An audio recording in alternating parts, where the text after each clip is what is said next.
Welcome back, Chiefs fans, to Over 50. If you're new here, please hit the subscribe button. If you like the video, like it, share it, comment down below. And the Kansas City Chiefs today have taken a big step in shoring up their defensive line. I think they found, I'm so glad they did not, that Melvin Ingram went on and went to Miami, because I think they got an even better replacement for Melvin Ingram, and that would be Carlos Dunlap. As you can see, the Chiefs, this being reported by Pro Football Talk, Chiefs signing Carlos Dunlap to a one-year deal. It's about $8 million.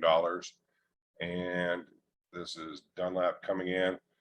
He played with Seattle last year, actually, I think combined. He was with the Bengals and the Seahawks, but most of his stats came while he was with Seattle last year. Dunlap played rotational role on Seattle's defense, reporting 8.5 sacks, 8 tackles for loss, 14 quarterback hits. He also recorded 7 passes defense and a forced fumble while playing 38% of the snaps. So what I think this does is, I think this is a great move. Brett Veach again, just showing his ability to make things happen and acquire pieces to keep this team. And I think this defense is going to be vastly different moving forward. I just don't think, I mean, it's going to take us, I think it's going to take a little while for them to get things gelling. But I think this defense is going to be, I think this defense will easily be, I'd say, I think they could be a top 10 defense next year.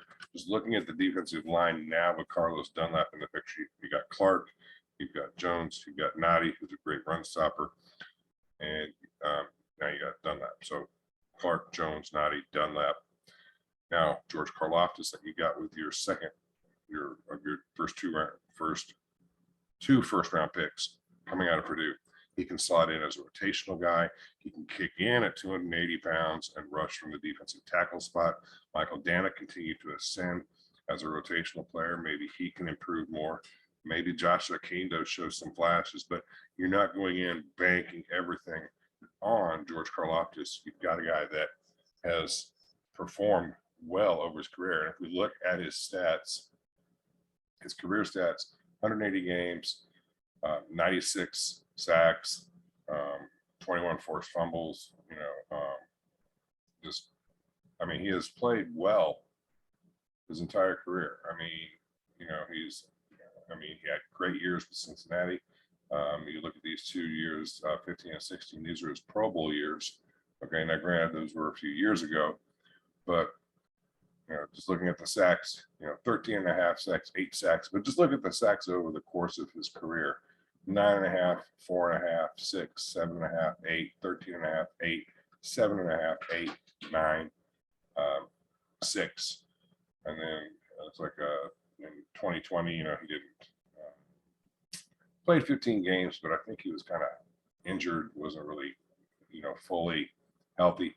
Came back in 2021, 8.5 sacks. So this is a guy that has put up and has produced while he's on the field. So I think that this is a great pickup. It's well worth the $8 million. Great job by Brett Veach. This follows Brett Veach not reworking Travis Kelce's contract, but giving him a little extra money, hooking him up, because Travis Kelce has just been a beast doing things at the tight end position that we've never seen done before. My source that told me that Orlando Brown Jr. was not going to be able to get a deal done with the Chiefs has told me that Orlando Brown Jr. is looking at holding out for week 1. In other words, not being there week 1, will show up week 2. The idea here is he's possibly trying to make a statement. I think that this is a very bad move. I think you show up. I think you should show up for the second preseason game, get your work with the starters, and then, kick butt this year, and then go back to the negotiating table and say, look, pay me my money. End of story. So if he's not there week 1, what happens? Joe Tooney, I think, kicks out the left tackle. He's done that before. You slot Allegretti in at left guard, and you've got Creed Humphrey,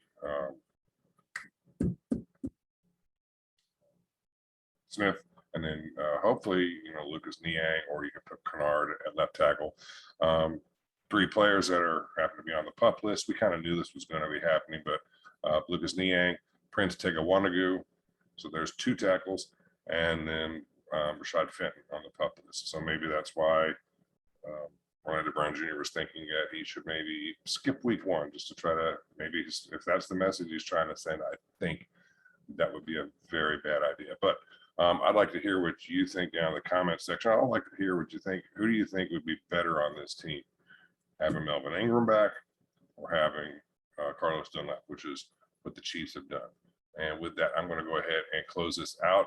I'm going to go ahead and try to keep bringing you more regular updates. If you look in the background, you can see change some things up, new color scheme.